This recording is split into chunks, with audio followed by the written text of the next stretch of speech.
Hello everyone, FPL Raptor here and welcome back to another video on my YouTube channel. In today's video, I'm going to be showing you my favourite draft with both Haaland and Salah for those of you looking to own both in Game Week 1. If you do enjoy today's video, please do smash that like button, and if you are new around here, make sure to subscribe as well. But without further ado, let's jump into it.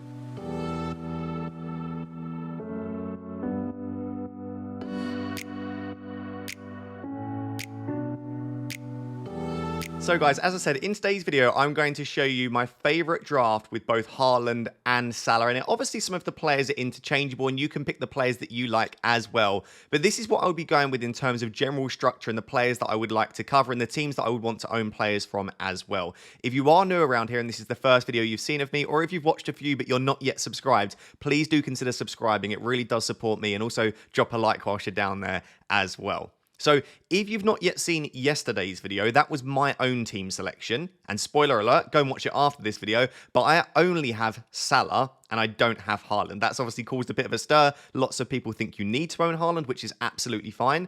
But this draft has both of them. And something I've been saying a lot recently, I've been giving it quite a lot of stick, the Haaland and Salah draft, because I've been saying you have to compromise too much, you have to sacrifice a lot to have both. But at the end of the day, if you don't have one of the two, well, then you're sacrificing not having them, right? So there is a sacrifice regardless. If you have both, you have to maybe start a few weaker players in your starting 11, or you have to have a really weak bench or a really weak defense. And then if you go with just Salah, you don't have Haaland. Then if you go with just Haaland, you don't have Salah. So at some point, you need to sacrifice. And I think for a lot of people, they're looking at it and saying, why would I not own the two best players in FPL when I can still build a good squad outside of that? And honestly, that makes a lot of sense. And also, you will own the two best captaincy options every single week. And also on top of that, you can easily downgrade, but it's not easy to upgrade. If one of Haaland or Salah don't start the season well, or you decide you don't want them, well, then you can afford any other player in the game by simply downgrading them. So there is a ton of merit going for both Haaland and Salah. And so whilst I've been saying for 2 or 3 weeks now, in terms of structure, I just prefer going without one of them, I still think this is a really strong draft. And if you want to go for both, I absolutely don't mind it.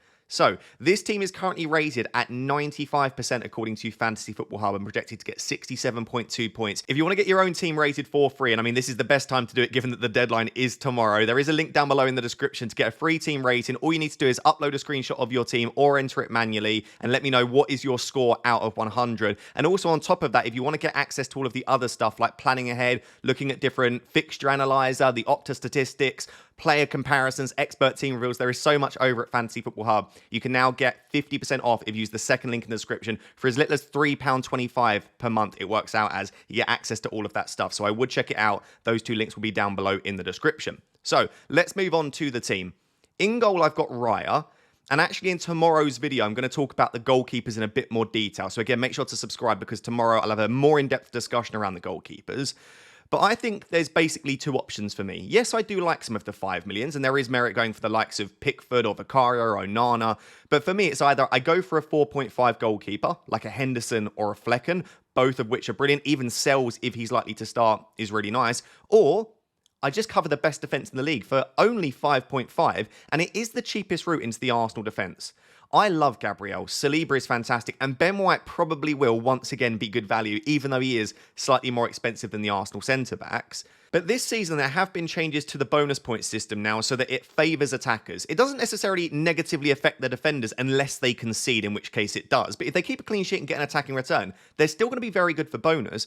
But the addition of extra bonus points in the system for fouls won and also shots on target means that a lot of the attackers will get more bonus points, which therefore might lead to the defenders getting less. So if the likes of Saliba, who got lots of sort of 7, 8 and 9 pointers last year just based on bonus, doesn't get so many bonus points, let's say Gabriel and White don't get as many attacking returns, which they could well do, well then really what you are owning them for is the clean sheet. And to be honest, even if they get the attacking returns and bonus, the main thing you need to get from Arsenal are those clean sheets. And Raya will get you those.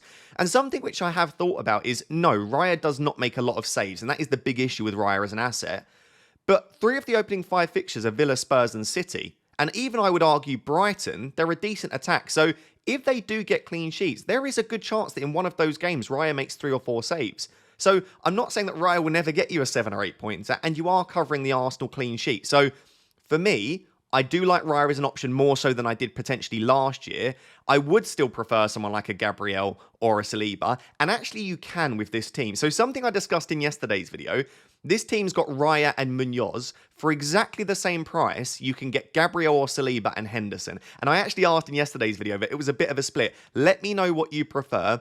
Do you prefer Raya and Munoz, or do you prefer Henderson and Gabriel/Saliba? I think I slightly prefer the Arsenal centre-back and Henderson, mainly because Henderson will make more saves than Raya. And also, I like having the money in the outfield positions. Because let's say someone like Pedro Porro absolutely tears it up and I want to get him in. Getting Munoz to Porro is very difficult. Obviously, Gabriel is easily downgradable. Or let's say I want to move to one of the other Arsenal centre-backs. I just find that it's more flexible and useful to have the money in the outfield positions than it is in the goalkeeper spot. So for me, I slightly prefer Henderson and Gabriel Saliba, but I also do like Munoz and Raya. The reason that Munoz combination is so popular is because he will have so much attacking threat. For Colombia recently, been scoring goals for fun. He's going to basically play like a right winger at points for Crystal Palace. And we saw last season he had plenty of opportunities to create and score goals himself. So I really like him. And I think he's probably slightly underpriced at 5 million. If he came in at 5.5, I wouldn't have said he was overpriced. It might have put me off, but it probably would have been the correct pricing for him. So I really like him if you are looking for a £5 million defender. I've, of course, got Gvardiol in there just to cover the Man City defence, but also, as soon as Walker is back at right back, Gvardiol will be bombing on and playing an attacking role. In the Community Shield, lots of people are panicking because Rico Lewis was the one that was advancing more and Gvardiol was playing almost like a left centre-back. But Rico Lewis isn't going to start every game at right back for City. It could be a Kanji there, but most of the time it's going to be Kyle Walker, I would imagine. If Rico Lewis suddenly looks like he's the starting right back for City long term, then absolutely, I think that does make Gvardiol a weaker option. But for now, I want a City defender in there, and I think Gvardiol is absolutely the best choice. Now, in a normal defence, and in my defence, you'd then see Trent in this spot here. I've gone for Quansah. I don't think Quansah is like game-breaking at 4.5, but what do you get? You get a player that looks very likely to start the season. You get a player that is playing for the third best defence in the league according to expected goals conceded last season. You get brilliant fixtures as well. And you are covering the Liverpool clean sheet. I spoke about the idea of cover not being a great thing to think about in FPL, but defensively it makes sense. If Liverpool keep a clean sheet and Quansah plays, then you're covering that. So what you need from Trent then to be worth more than Quansah is you need those attacking returns. And absolutely, Trent will get more attacking returns than Quansah. But let's say Trent has a bit of a slow start to the season and only gets 1 assist over the opening 3 or 4 games. Quansah is absolutely worth the saving. So I really like him as an option. And also, in Game Week 3, when he's got Manchester United, you can play Robinson against Ipswich. So as long as you choose someone like Robinson on your bench, you can rotate him in for that fixture there. And also, if by Game Week 2 it looks like Quansah might lose his place or the Liverpool defence looks awful against Ipswich, well, you can even bring in Robinson against Leicester at home then. So I really like the idea of starting with him because it makes it a little bit less scary going without Trent if you are to go without. And I think in a Haaland and Salah draft, it's very difficult to also squeeze Trent in. So that's sort of the starting back three. I spoke about Robinson. I just really like him as a 4.5 defender. I think he'll be very attacking. Barco, I'm a little bit more worried about Barco now, just given that they've signed Kadioglu, Brighton. They're in the process of doing so. Kadioglu can play right back or left back. I think traditionally he is a left back, but he is right-footed, so could play right back. And I just think the upside is there that it's worth it with Barco. If you've not seen him pre-season, he's been taking set pieces. Like, as soon as you get a 4 million defender that looks likely to start, that's attacking and taking set pieces, it feels like a brilliant pick. So it is a risk. If you wanted someone that you knew was going to start the next 20 to 30 games, I don't know why you would want that, but if you wanted that, someone like a Harwood Bellis or a Fass would be a better option. But I just think you don't need the 4 million defender usually, especially when you've got someone like Robinson on your bench. So why not pick a player that could have insane upside and could be well and truly worth above that 4 million price tag? So that's the defence. You're covering Arsenal with Raya. You've got Gvardiol as a great option. Munoz is extremely attacking with decent fixtures. And Quansah covers that Liverpool clean sheet and also offers a nice rotation with Robinson. The team's off to a good start. Let's take a look at the midfield. So the midfield 4 is pretty template, or 3 of them are pretty template, and I've got one differential and then also a really nice option on the bench. So I'm actually going to start with Eberechi Eze. I feel like as soon as I start recording this, there are going to be transfer rumours because they have been bubbling over at the moment. So if you've not yet seen, Throughout the transfer window, there have been rumours that both Spurs and City are interested in signing Eze because apparently he has a 60 million release clause, which in all honesty, in today's market is very cheap for him. And I think that whilst he does love Palace and he's been brilliant for them and they look like they're improving under Glasner, I still think he would be willing to make the move to either of those teams. I think at the moment, City looks the most likely simply because unfortunately, and I'm very sad for him, Oscar Bob looks like he's either fractured or broken his leg and he'll miss the start of the season and potentially be out fairly long term. Now, Eze is not a right winger. He's a left winger or a number 10, and Oscar Bob plays on the right. But because Doku can play on the right and Savio is on the right, I think what they would probably do if they were to sign Eze is put him on the left and move Doku out to the right to rotate with Savio. Also, you've got Bernardo Silva there. So the Oscar Bob injury could force City into moving in the market and potentially looking at Eze. So if by the time you're watching this, there are really strong rumours, I'd probably just avoid him altogether. There are some really nice 6.5 options. You've got Gibbs White, you've got Bailey, you've got Nkunku if you don't already have him in the team. There are some good options, but there aren't as many options as they used to be potentially. Like at the start of preseason, I was like, there are so many good 6.5s. Outside of that, you could try and find 0.5 million to potentially go for someone like Gordon or Jota instead.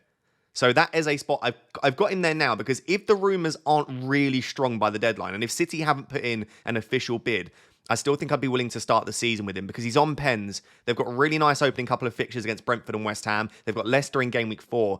I still think Eze's a good pick. So I won't be removing him from my team unless City have either put a bid in or someone reliable tells me that a bid is incoming. And by a bid, it's probably not even going to be a bid. It's probably just going to be them activating the release clause. So I thought I'd get that out of the way, and sorry if that is the case by the time you're watching it. But for now, at 7 million, I still think he's a great pick. Nkunku is in pretty much everyone's team that I've seen, but like I said, I'm starting to get slight cold feet on him just because Chelsea have been so bad in pre-season. And on top of that, there aren't any banker fixtures in their opening 5 or 6. City's obviously an awful fixture. Wolves, Palace, Bournemouth, West Ham. They're green fixtures on the fixture difficulty rating, but none of those are fixtures where you're like, oh, I really want to own an attacker for that game. So Wolves were at points quite good defensively at Molineux. Crystal Palace are a really decent defence. Bournemouth are a good defence, and I expect West Ham to improve. So I look at that and I'm like, you could definitely go without Nkunku. So if he is someone that is preventing you from getting other players that you want, I absolutely don't mind that. But for now, I've got him in there. And Salah is obviously in there because that's the whole point of the video. And I still think at 12.5, he is fantastic value. Of course, what you could do if you want Haaland and you also want to cover the Liverpool attack is you could go for someone like Diogo Jota. But as I keep saying, I don't think Diogo Jota is cover for Liverpool and cover for Salah. I think he is a great asset at 7.5 if he starts. But I also think Salah at 12.5 is fantastic as well. So that's why he's in there. And obviously this is a Haaland and Salah draft. So the other two players are actually Jacob Murphy and Emil Smith-Rowe, both at 5.5 million and arguably two of my favourite 5.5s. I'll start with Murphy. Not a player that I thought I would ever consider having, but even in my own team, I'm considering it if I need a player at that price. Looks like he'll start the season on the right wing for Newcastle. Southampton at home in game week 1 is brilliant. The opening 4 or 5 fixtures I actually really like for Newcastle. And he's been on fire during pre-season, scoring for fun, getting assists. And he's played a really decent amount of minutes as well. So I think he will start in game week 1. I'm pretty sure about that. The only concern is Newcastle are going to try and sign a right winger because whilst Murphy has been brilliant, Almiron has really dropped off in the last sort of season and a half. And I don't think they necessarily want to rely on Murphy every single week. I know they could play Gordon on the right and Barnes on the left or switch those two around. But I think both Gordon and Barnes are just significantly better on the left. So why would you put a player that isn't very good on the right or it isn't their natural position over there? So I think Murphy will continue to start unless they do sign a right winger. If at that point it happens, well, I suppose at that point you can decide to take him out because you might have got a lot of points over the opening couple of game weeks. So I really, really like him. And I just think if you're going for a team like this, you probably need to start at 5.5 unless you take some money out of the defence. Why not go with someone that has such a brilliant fixture in game week 1 like Southampton at home? So for me, I really like Murphy. I do have Smith-Rowe on the bench. You could start Smith-Rowe instead of Nkunku, by the way, and you may be tempted to do that. I still think that Smith-Rowe is probably the standout £5.5 million midfielder for me. Man United is an okay fixture. Then Leicester, Ipswich, West Ham. Those 3 fixtures are really nice, especially Leicester and Ipswich. I just think that he's going to start the season strong. I think he'll be one of the main goal scorers for Fulham as well. And I think 5.5 is an absolute bargain. The only concern, how fit is he? and can he stay injury-free? He played 81 minutes in their recent preseason games, so he's getting the minutes under his belt. The quotes that have just come out, though, in the recent press conference are that he's getting there and he's building his fitness back up and that he's going to be very important to Fulham. They weren't negative quotes, but they were kind of realistic quotes, I would say. To just say, Smith Rowe's just come back after not playing barely any minutes in the last 2 seasons. He's not going to be getting 90 minutes every single game, which is fine. You don't need him to play 90 minutes. I would say 75 minutes of Smith Rowe every game is better than 90 minutes of a lot of the other 5.5s. So for me, they are 2 of my favourite £5.5 million midfielders. The other ones that I would consider... the main one would probably be Minte of Brighton. It's just that he's got a really bad fixture in Game Week 2 and Game Week 3. But if you can rotate him with someone like Smith Rowe, who has a brilliant fixture in Game Week 2 and 3, so have Smith Rowe instead of Murphy and have Minte on the bench or something like that and rotate them in and out, that would be really nice. You've got Hudson-Odoi, I think is also a good option at 5.5. His underlying data is not particularly good. Outside of that, maybe like a Semenyo or a Cliver look like they should both start the season. Semenyo may well start as the number 9, and Cliver could be on penalties, so they could be good. Listen, there are lots of good 5.5s. For me, I would probably choose 2 of Murphy, Smith Rowe, and Minte, and at the moment I've chosen these 2 just for the great fixture for Murphy, and because I think Smith Rowe is the best 5.5. So that is the midfield. Like I said, the only change I'd be tempted by is moving out Eze if there are strong rumours. Something else I just thought you could do just now is you could downgrade one of Murphy or Smith Rowe to a 5, like Rodgers or Traore for Fulham. Looks like it could be okay. Obviously, Bob's now not an option, and I don't think Ahmad is, given that Garnacho is back. So, I don't know, something like start Smith Rowe, Murphy down to Rodgers, and do Eze up to Gordon or Jota. That could also work. So, that's the midfield. Lots of possibilities. Let's look at the 3 forwards. So moving on to the front 3, and I actually really like this as well. We'll talk through 2 of them very quickly, which is, of course, Erling Haaland, given that this is a Haaland and Salah draft. And I will still continue to maintain that Haaland is the best asset in FPL. I keep saying that even though I don't have him. And the reason for not having him, as I spoke about in yesterday's team selection video, is that he's fantastic, but is he worth 15 million? They're 2 different questions altogether. So I love him. I think he's great. I think he will absolutely tear it up in Game Week 2. I think there's a very good chance he scores in Game Week 1 as well against Chelsea. And even after that, he's a great asset. It's just about whether the rest of the team, if you go without him, can bring those points up and match him and maybe outscore. So I really like Haaland, and it feels... psychologically speaking, it feels amazing having Salah and Haaland in a draft. You look at it and you feel like you can relax and sleep well at night, knowing that neither of the 2 of them are going to massively punish you. So I really, really do like this. And yeah, it makes me want Haaland, but for all of the reasons that I spoke about yesterday, I don't currently have him. Isak is just, I mean, not essential, but if there was one player in the game, someone was like, you can only own one player and the rest of your players are like randomized, you have to pick one. Isak would be that one player that I would pick, because at 8.5 million, the fixtures are there, the datas are there, the penalties are there, everything is there. He passes the eye test. There's nothing that I dislike about Isak. And now I've said all of that, well, he's probably going to blank in Game Week 1 against Southampton, but I really do like him as an option as well.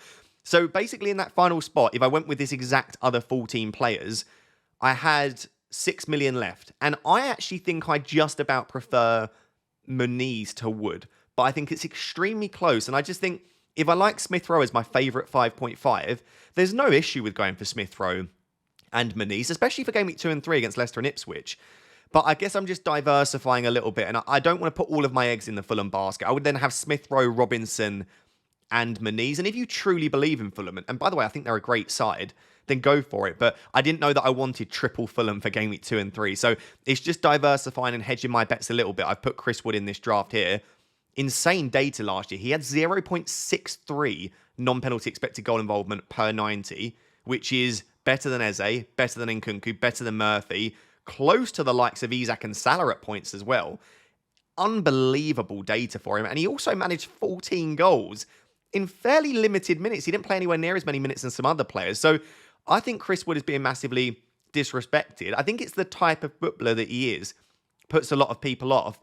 And of course, Awoniyi could come in for Forest. And when he signed for them, everyone was so excited. And also, do you remember he went on that run of just scoring in every single game? Awoniyi is an extremely talented footballer. And I don't think that Wood starts every single game ahead of him this season. But for the opening few, when Awoniyi has been out for so long, and Chris Wood has not only been fantastic last season, but also during pre-season, I would be surprised if Chris Wood doesn't start at least the opening 2 or 3 games. I don't know that, but that would be my prediction. So I would still feel absolutely fine going for him. The other options that you've got are you go down to 5.5 for someone like João Pedro or Armstrong. My issue with João Pedro is, as of right now, it looks like Brighton have just activated the release clause for, I think it's Rutter, the Leeds forward. If that's the case, I think it was 40 million release clause. If that goes ahead, that's some competition. You've also got the likes of Ferguson, who's now back in training, and apparently everyone, the coaching staff, the manager, everyone is very impressed with Ferguson. Looks like he could be back to full fitness. He's a serious piece of rotation for João Pedro. Because whilst João Pedro can play in the 10 with Ferguson in the 9, I think what you want is João Pedro in the 9. And even if he is playing in the 10 with Ferguson as the 9, there is also some rotation risks for him in that spot. So I just worry with João Pedro. He's only played 45 minutes, I think, of pre-season football as well. Coming back from an injury. I think João Pedro probably starts game week 1, by the way, and maybe even game week 2. But game week 1, 2, and 3, the fixtures for Brighton aren't great. Where you really want João Pedro is from game week 4 onwards. So for me, there are just a few too many doubts surrounding him. But I still think he is a fine pick. And to have a 5.5 forward that's probably on penalties playing for a relatively attacking team with the data that he has, if he starts every game, I've made a massive mistake not going for him. And I think anyone that hasn't gone for him would have made a mistake. It's just about whether you do think he does start every game. And also, like I said, those opening fixtures, they're not fantastic for Brighton. The other option, obviously, like I said, is Armstrong. Incredible output in the Championship, but we've seen in the past a lot of forwards do have incredible output in the Championship. It's not Armstrong's first fantastic season in the Championship. It's just about whether he can carry that across. I expect Southampton to score goals this season. I absolutely do, and he will be at the heart of that, along with Brereton Diaz, who I probably should have mentioned as another really good 5.5 midfielder. But I think I just want to wait and see with a lot of the newly promoted sides. That's no disrespect to them, but you just never know. We said that Burnley were going to be unbelievably attacking, take it to teams. They were going to finish, I think I predicted them to finish like 14th in the Prem. I had some people saying they were going to finish like towards like 12th, 11th in the Prem. And you might say, no one said that. They absolutely did. We thought Burnley would be amazing last season. They got battered in pretty much every game. It was actually Luton that looked more impressive at points. So out of Ipswich, Leicester, Southampton, they could all look fantastic. They could all look rubbish. I've got no idea. And I think it's best, if you can at the start of the season, to just avoid those risks and those unknowns and uncertainties. Outside of that, I mean, so Solanke would be the other option here that would be nice to get in, but you'd need 1.5 billion. So something that you could do is either take a bit of money out of that defence, because there's still a fair bit in there.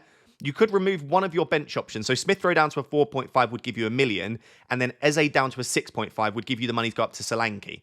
So if you want a little bit less bench cover, and you're happy removing Eze as an option, you could get Wood up to Solanke, which I don't mind. I just feel like I think this is the most balanced team. So looking at the team in its entirety, it's extremely strong. Covering the Arsenal defence, like I said, you've got Guardiola, Liverpool covering the defence, and also Munoz. Defence, extremely solid with Robinson on the bench. In terms of the attackers, you've got Salah, Isak, Haaland, Nkunku, and Eze, who are all extremely popular. You've got Salah and Haaland in there, which is amazing. And then you've got Murphy, Wood, and Smith Rowe, and you just have to start 2 of them every week. I mean, it's an extremely strong draft. I was really surprised when I built this about how much I liked it. But there are sacrifices. There is no Trent in here, which some people won't see as a sacrifice. I do. You do have to rely on a 5.5 mid every week, as well as a cheap forward. You can't get Solanke in there, who I think will be really good value. So it's not perfect, but it's also not as weak as I thought it would be. And I agree with Fantasy Football Hub that I think this is an extremely strong draft. 95% I don't think is too high. In terms of where you could go different, I just think it's having a slightly more expensive forward. If you want to squeeze Trent in instead of Gvardiol, you absolutely can, because you'd need to find an extra $1 million.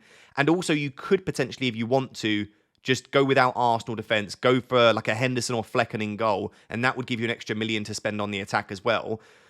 There is no Arsenal attack is the other thing that I've just thought about that is a big loss, right? There's no Havertz, there's no Saka, and it might not matter to you given their opening fixtures, especially if you're looking to wildcard around game week 6. You might feel like you can go without.